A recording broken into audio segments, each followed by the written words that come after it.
We're all very human and fallible, and yet we live in a society that rewards pretending we're not fallible, or the range of acceptable fallibility is narrow.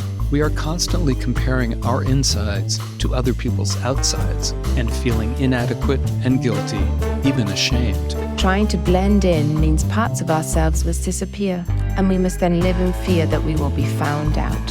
Here, together, we will create a space where we can laugh, cry, and carry our suffering and hurts lightly. In the service of being deeply human. This is Life's Dirty Little Secrets.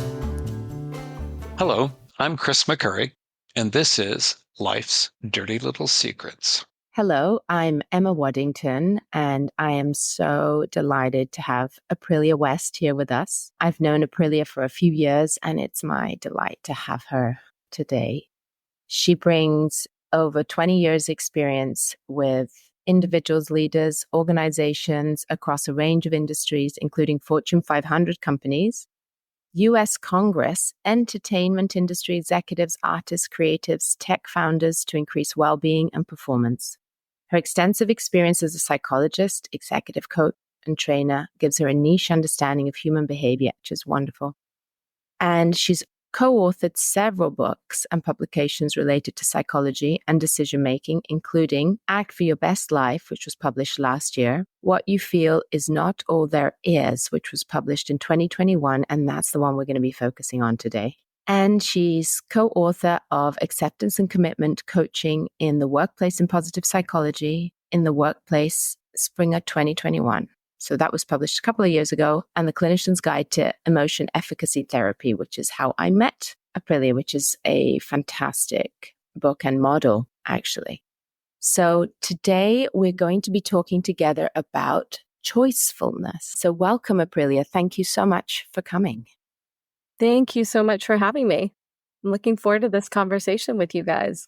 Yes, it's going to be brilliant. So maybe we can kick off with defining choicefulness. What do we mean by that? Yeah, so choicefulness is, I don't know if I made it up, but I don't know if I've seen it anywhere else. And it's really something I got to through my study of emotion science. Because what I gleaned from over 10 years of research and working on the emotion efficacy therapy protocol and piloting that and then creating the construct of emotion efficacy was that our power is found in moments of choice. That's really where we get to choose how we want to show up, what we want to express, what we want to expand or contract.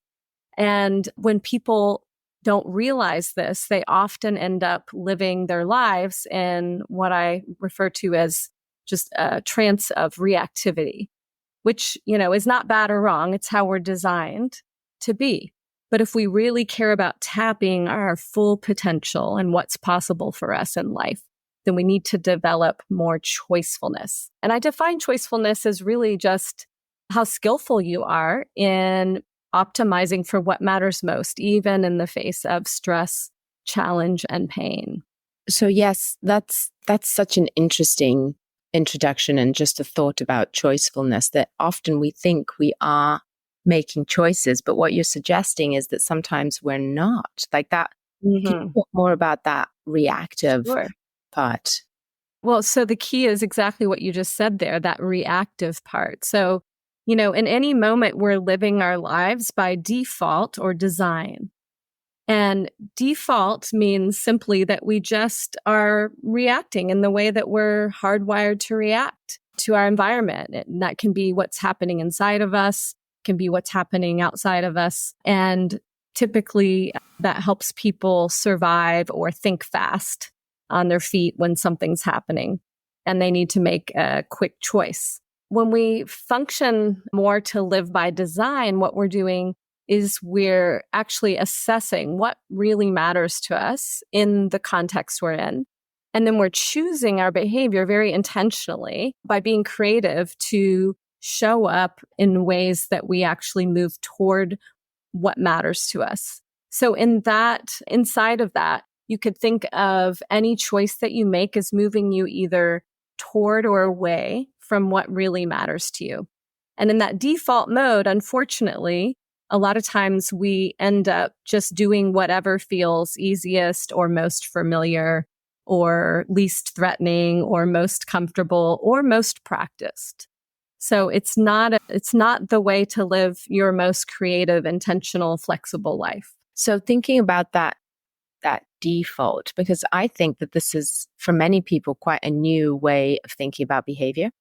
Like, I don't think we often realize to what extent the default and the reactivity is there. And so maybe we could give some examples, because I think people do probably recognize when they are very scared of something or feel very angry and they say something they didn't want to. But I think it can be even more nuanced than that. Yes, definitely. So even as I'm sitting here now, I notice that I'm holding my breath a little bit more than I normally would because I'm anticipating what you're going to say. And that is a default reaction. I don't have to think about or try to do that. It happens naturally. And so it is with most of our 35,000 choices that we make every day. There's a whole lot of defaulting going on. Now, again, this is not black and white. Default is not bad.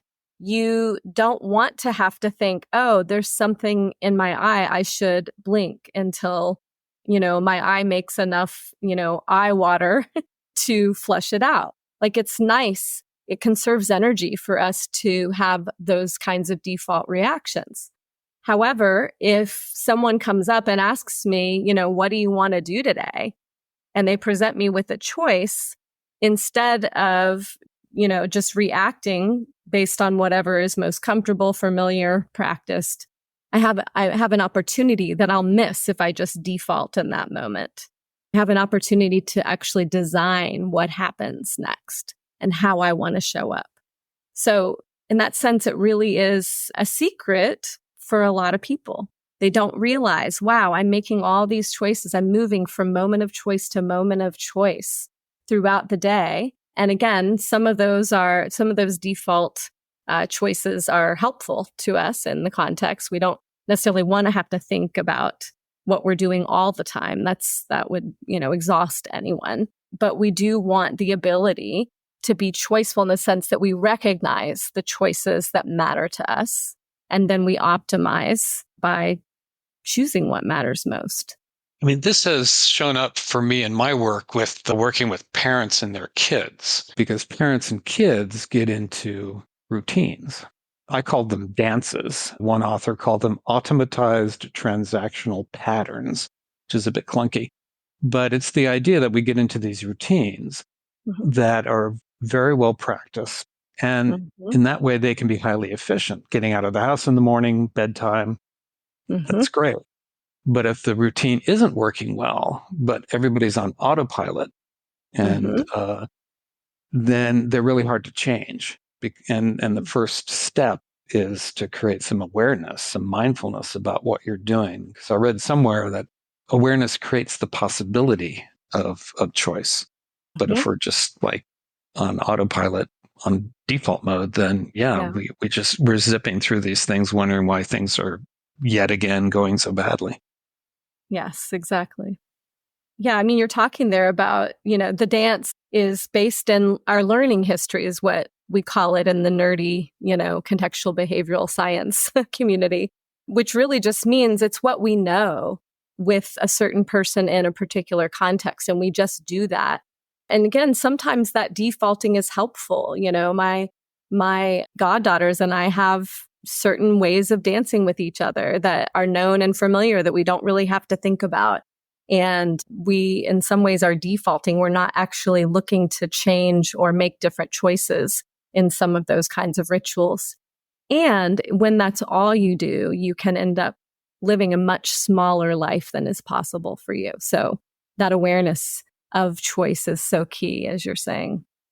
And I guess then, so if we sort of break it down even further, getting to that place where you notice that something's not working is kind of step one, right? Like if I think of my life or in the life of my clients, friends, being able to reflect on, is this really the way I want to be relating to this person? For example, I do quite a lot of couples therapy.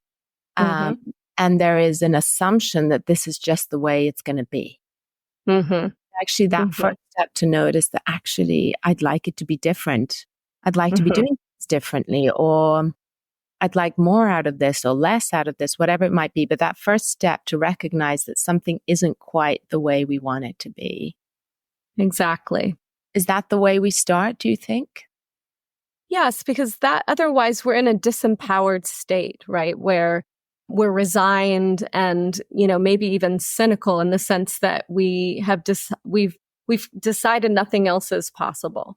And so realizing something is working and that there are opportunities to choose something different, to expand the moves you're making in your relationships or in your work or in your life is the first step to stepping into your full power. Yes, exactly. And that noticing and then the second step would be to try and think about what you'd want it to be instead, maybe. Exactly. Yeah, exactly. Yeah, I tend to think in, 3 steps: awareness, and then learning how to decode what matters to you is sort of the second step, right? Because there's, as we'll probably get into here in a little bit, the biases that we're all born with and that influence our choices are often going to get in the way of us being able to decode what I call the emotional signal from the emotional noise there. And then the third step is really designing your actions in line with what matters to you. Can you walk us through those 3 steps? Sure, let's get into it. So the first step is really just about awareness of moments of choice. And as Emma mentioned, that usually starts with what we might think of as an emotion trigger, right? Or as she said, I'm noticing something's not working for me, whether that's, uncomfortable experience or a relationship pattern that you don't want to continue. And you start by just realizing, wow, I have a choice about what I do next. And in the emotion efficacy therapy work that I have developed and continue to work on over the last decade, I have people get very clear on what's happening, what their experience is, and they learn to identify and label all of their emotional stuff, which includes sensations, thoughts, urges, and feelings. And just to be aware, wow, all of these things are exerting a lot of influence on what I choose to do or how I'm choosing to show up for myself or, in my life. So the first step, again, is just getting clear on, what's happening at any moment for me emotionally, and especially in moments where I'm triggered and might be more likely to default to an automatic reaction. The second step is learning how to listen carefully enough to what your emotions are telling you to differentiate when they're just trying to help you optimize for safety, certainty, comfort, and coherence, and when they're trying to help you do what matters most. Now, again, let's be clear. Sometimes safety is what matters most. Sometimes you need to focus on surviving. But most of the time in modern life, we're more surviving what other people think of us or how we're thinking of ourselves.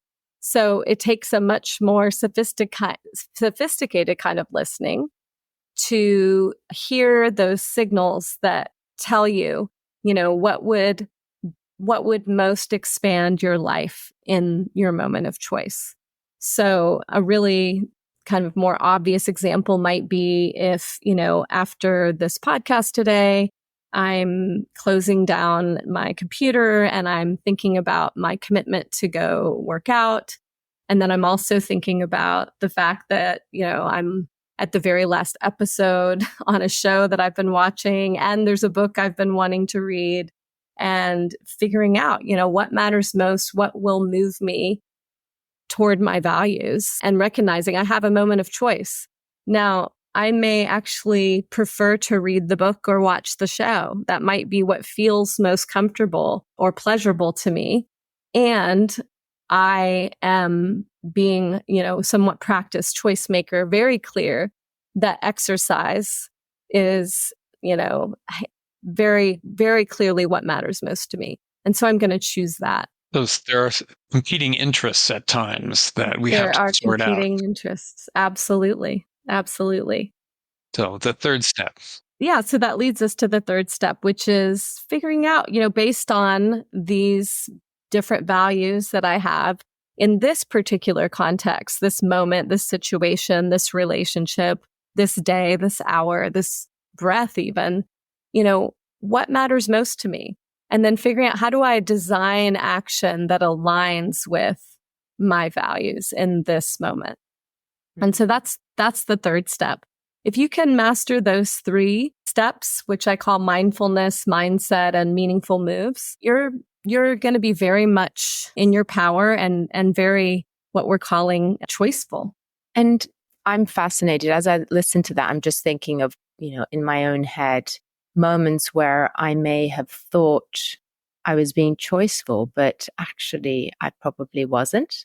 Like sometimes it's in hindsight, it's afterwards that we realize that that wasn't the right thing to do. How that opportunity to reflect helps us to see the patterns of behavior and to think about impact. So sometimes, do you think that sometimes we have to do this work afterwards, like in the moment, over various sort of perhaps conversations? Like, Chris was talking about some of these dances that we have, as parents, but also as partners or at work. Or it might be that you find yourself regularly missing out on exercise and choosing the couch or your book. Over time, we can come to reflect that this is not working. Like, some of these decisions, reflections don't necessarily happen in the moment. Right. No, and this is where, tracking and personal feedback is so important.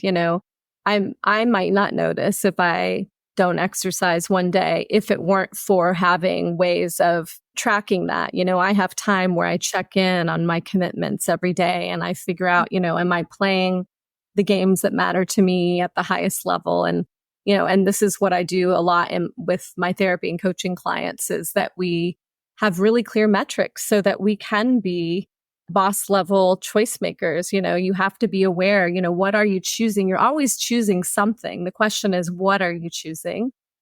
And is it what really matters to you? So I think this is a lifelong journey, becoming choiceful. A lot of my own reflection, what I learned the most from is looking back and reflecting on what happened. Why did it happen that way? Why did it go that way? And really making sense of, what was my subjective state, AKA my, emotional base that led to the choice that I made, that led to optimizing for something. There's really 4 types of interference that I've kind of crunched all the 200 some affective and cognitive biases into that might also be helpful to share with your listeners. Because I think just, being aware that this exists and then looking for it in our choices can be another way to do what you're saying, Emma, which is to, really get good at figuring out when your biases are, choosing for you and when you're choosing. And the first one is just that we're working really hard. As I mentioned, 35,000 choices a day. Not all of those are intentional, choices. A lot of them are just default reactions, but it's still a lot of choosing. And there's actually just too much noise in our space that we have to sort through. And so our biases have us default to what is most familiar, because we can't possibly process and sort through everything that we come into contact with. So what this could be broken down to for someone is to just notice that there's a lot of information, and what you have control over is your attention. What are you going to pay attention to? And for some people that's, harder than for others. I happen to be on the mild side of the ADD continuum. And so my attention can really ping all over the place unless, I'm aware of what's happening. And then I also have that superpower of hyper-focusing, like a lot of people who, are neurodiverse in that way. But too much noise can definitely overwhelm me. And then, I lose the thread, I lose the plot. I'm not being intentional. I'm just sort of at the effect of stuff that's coming at me. So that's the first one. The second one is there's just not enough obvious emotional signal. So then we get busy, as we are humans, being these meaning-making machines. And we make meaning of everything, even when we don't have enough evidence to support the meaning we're making. And so that can lead to making choices. For instance, if you're in a relationship and you have a certain listening of someone, it's very easy to predict what that person's going to say or how they feel. And then they say something to you and you make meaning based on it, even when it's not helpful. So that's the second kind of interference we see with choicefulness. Can I just, because that is so important, that making meaning, our brain being a sort of meaning-making machine, maybe we can sort of expand just a little bit for our listeners to understand what we mean.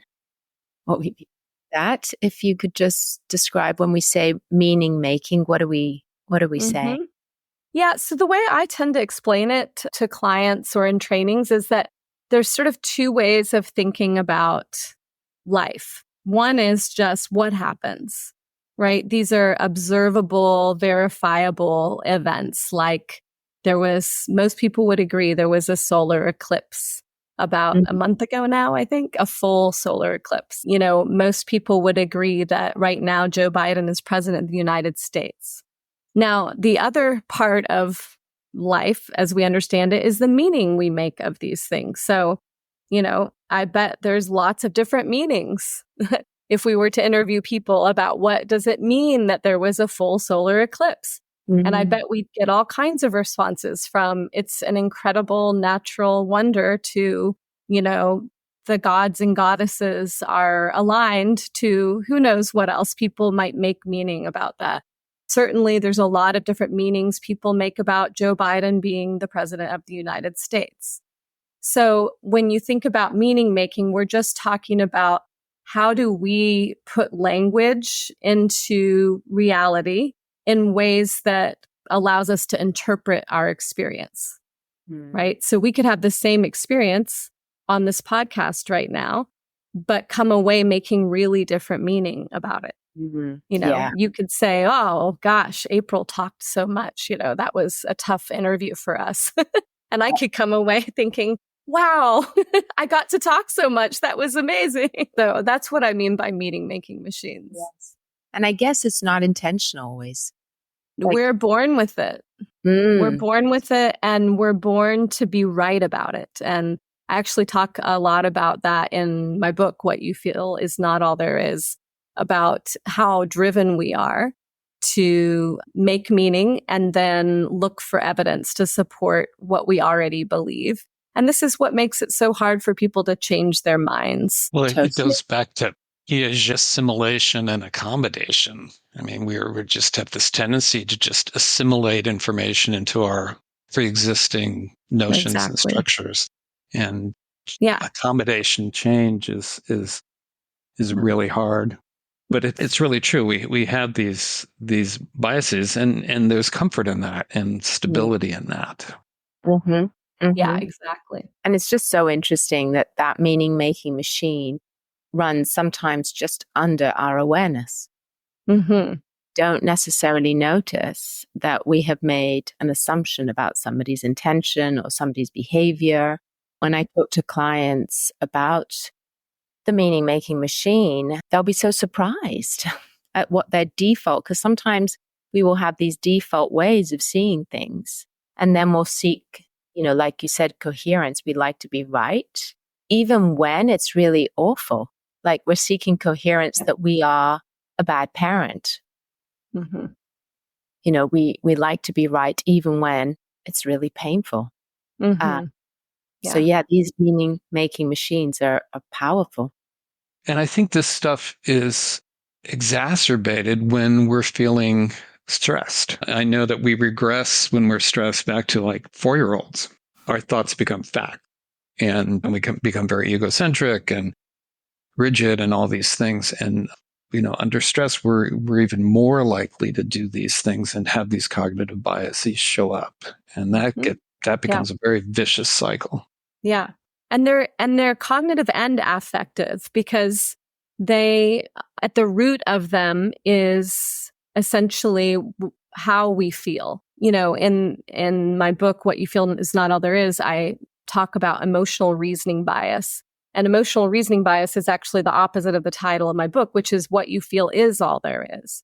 Yeah. Right. And the reason we're wired that way is to survive, because we need to be right about the fact that the lion on the savannah is looking for lunch and that we are the lunch. And if we're wrong about that, it could mean our death. So we evolve then to want to be right about, my coworker is giving me side eye, and that means that they're upset with me. And I need to be careful, or I need to hide, or I need to have a conversation. So the meaning making is very much about interpreting threat and safety cues at the very, core of it. And then, we kind of move up not necessarily in a linear way, but a hierarchy of needs where we can pay attention to other things other than just surviving the lion on the savannah. Thank you. That's really helpful. I'm glad we had that digression. I think it's important. So I took you off. You were talking about the third step. So we were starting to talk more about types of interference, actually, that inhibit choicefulness. Yes, great. Yeah. So far we have that there's just too much information and for us to take it all in, that there's not enough clear signal about what the meaning of things is. The third one is just that they're the biases that help us act quickly to survive.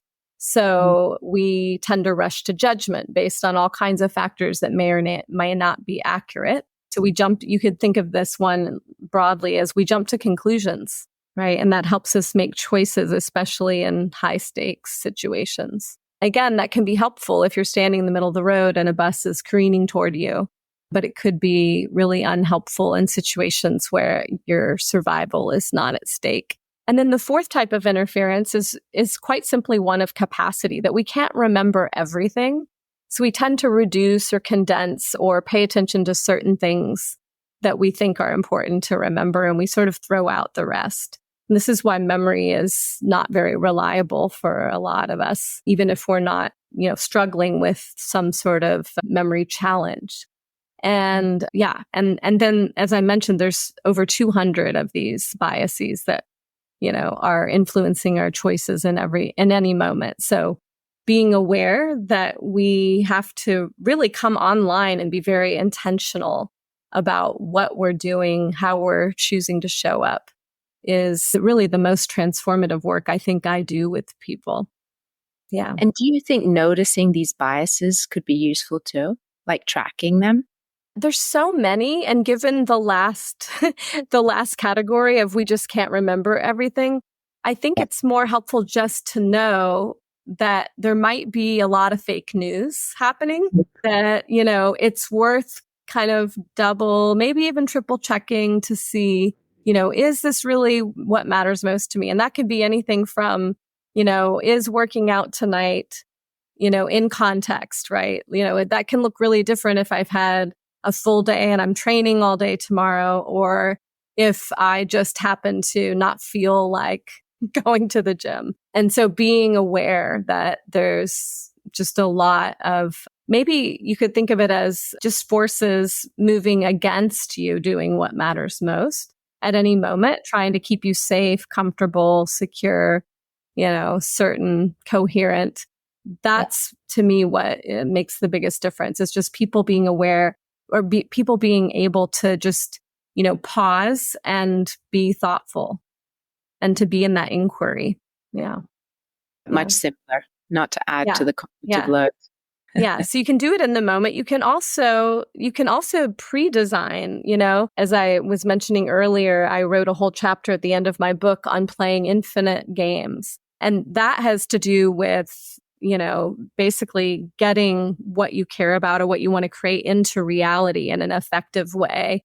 And that can include everything from just getting really clear on, what it is that you want to do, what are the milestones, and then using, leveraging some of the neuroscience to rehearse yourself making those moves that then make it easier for you to choose new behaviors for yourself. So there's a lot you can do both in the moment, but also ahead of it. Yeah. Yeah. And later. So you can actually be And after the fact, Yeah, exactly. Yeah, because there's so much learning and so much. in Yeah, a replay and, and totally. assessing. Yeah. And just take opportunity is that space, right? That it used to be called acceptance and commitment therapy. The model that we all are very familiar with used to be called cognitive distancing, didn't it? Yeah. Comprehensive distancing. Comprehend. Oh, whoops. Yeah. But that distancing, right? That taking that space, be it Mhm. to think ahead of what I want to do in this moment or to reflect back with a kind lens, because often we reflect back with a critical lens, can help us to make better choices or choices that are more aligned with the life we want, to be bolder, braver with a bit of time and space. So self-compassion plays a role here. Yeah. And I think, I find that just opens up for people when they learn about this universal human condition, that we are all born with what I call the 3 Bs, a certain biological preset, a set of biases that influence our choices, and finally, learned behaviors, patterns of behavior based on, our history, our experience in life. And and then we act the way we act in the context. And if we're not able or we don't have the tools to be self-aware, we are going to default. And being self-compassionate is key there, right? We're not making anyone or ourselves bad or wrong for what we do. We just hopefully want to be more intentional and be designing our actions in critical moments of choice. I love that. I love the 3 Bs. Is that is that in one of your books? Because I hadn't. It is. Yeah. It's in What You Feel Is Not All There Is. It's in chapter 2. Awesome. Where I kind of set the stage. I call it the nerdy chapter. It's the chapter for people who like theory, kind of frame up the skills that follow. Yeah. I love that. That's really, because it is true that one of the most, compassionate lenses is to realize that so much is happening that's not out of our control, but that we're not intentionally making it happen, that it's happening on that biological level, or that I sometimes say to my clients, this moment is telling us more about your history than it is about you. They'll feel very upset about what happened, but then if we look at historically what they've done, or even, if we go right back and some of their history and their childhood can build those narratives and can make meaning for them. And that is a very validating, but also normalizing moment to realize that, I'm not in control the whole time of my history and the influences that I have on the biological level of this moment, like you're saying, some of those affect impacts, but also some of that, learned history. This is something that I've been doing for a really long time. Yeah. That is a tricky thing, I think, for all of us is, we are 100% responsible for our choices. And yet we're also limited by how aware we are, how mindful we are, by, how easily we get hooked by thoughts, or how much we need to have a certain idea about ourselves or have other people believe a certain thing about us. And then how well we know how to design actions based on what matters most. Once you realize that all of that is going on, you have more access to the idea that you're more than any moment of choice. To me, that is such a kind perspective to come from. I like that. You're more than any moment of choice. So true. Very powerful. And so maybe it would help. Oh, I'd love to talk to you about, because in emotion efficacy, we talk a lot about values. And I love the whole section you have about values there. And I still use it with my clients. I love to reference the list. And we talk that list. Perhaps we can touch a little bit about, what do we mean by values, but also how do we come to think about what is important to us? Because our values can change over our lifespan, context to context. And there's also sometimes difficulty distinguishing between what we've learned from our parents or the culture or scripts that we've run that have been successful for us in our lives around what matters or what our friends think matters. So I feel like the values piece is, I feel like I'm always pulling the thread even for myself and discovering, oh, wow, that doesn't matter so much to me now, or I thought that mattered and it doesn't matter so much. So it's really an exploration, and the list is just a starting place to begin to put some language on defining what matters to you. So one of the values I talk about for myself is possibility. I've just, nothing lights me up more than talking about what's possible with people. And then, I've aligned a lot of my work life and my personal life around, making something else possible.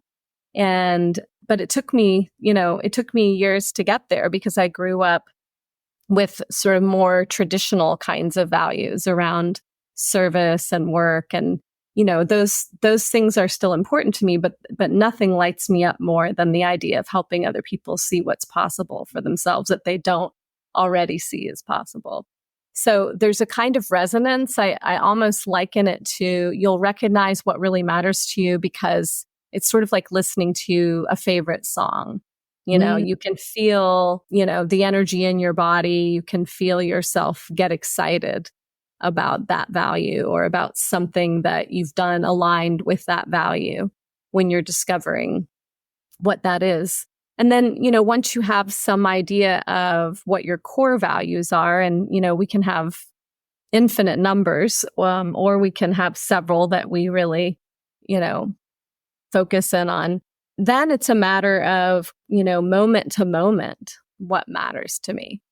And I don't actually think you have to stop and say, okay, what's the value here? I think we can get to a place where we can just know, like, okay, I'm rushing, but my partner's son needs something right now. I can see that he's upset. So, I'm going to stop and I'm going to, be present and listen. Now, do I need to know what the word or the value is for that in order to do that? No.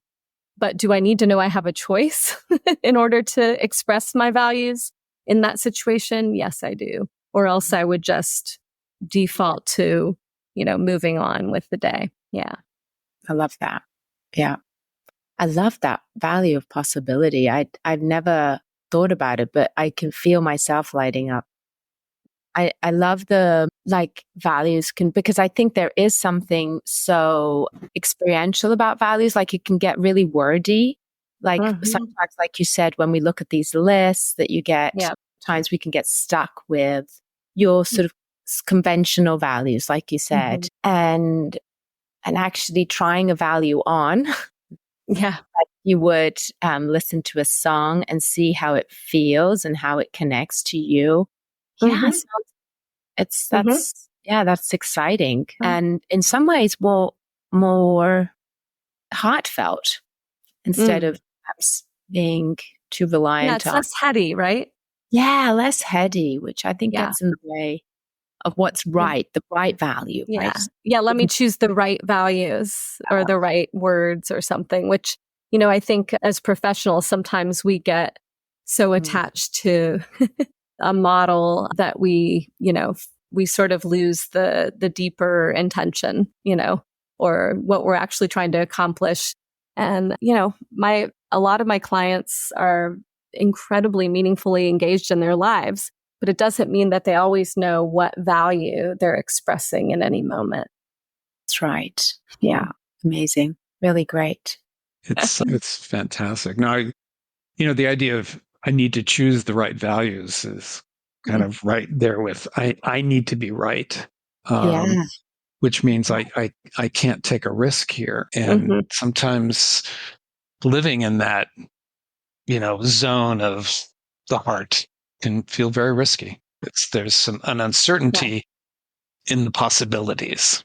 Yes. I think that goes to learning how to what I call relax your ego, which is another way of getting at the ACT process we all know called self as context, where, the story you have about yourself doesn't have to be all shiny and perfect, but that you can try things on. You can decide, later that you wish you would have chosen something else. And that's okay. That's part of figuring it out. Mm-hmm. So that's how we learn. That's right. Relax your ego. I've just written that down. I'll be using it today in my therapy. Relax your ego. Or with your children. Yeah, it's one of the cards actually in the deck, Act for Your Best Life. One of the practices, I called it Relax Your Ego. My goodness, I need to do some shopping, get your latest stuff because it sounds amazing. Thanks. Thanks so much. Yes, and now you have a new fan. My supporter of my work for a while, I have to say. I've been so grateful for that. She's a wonderful support. As she has been of mine for many years now. So you're both so kind. we value her very much. Well, thank you. Oh my goodness, my ego's loving this. Well, relax it. I'm enjoying this. Thank you. All right. So, as long as you're noticing that your ego loves it, that you're relaxed enough. Okay, that's good. That's good. A little comprehensive distancing right there. Exactly. We'll take it. All right. Thank you so much. You're welcome so much. I hope it was what you hoped for. Oh, absolutely. And we'll have a link to your website in the show notes, and people can seek you out and read your books and be dazzled. And get your cards. I'll be doing that. Cool. That's wonderful. Sounds great. It's been a real pleasure.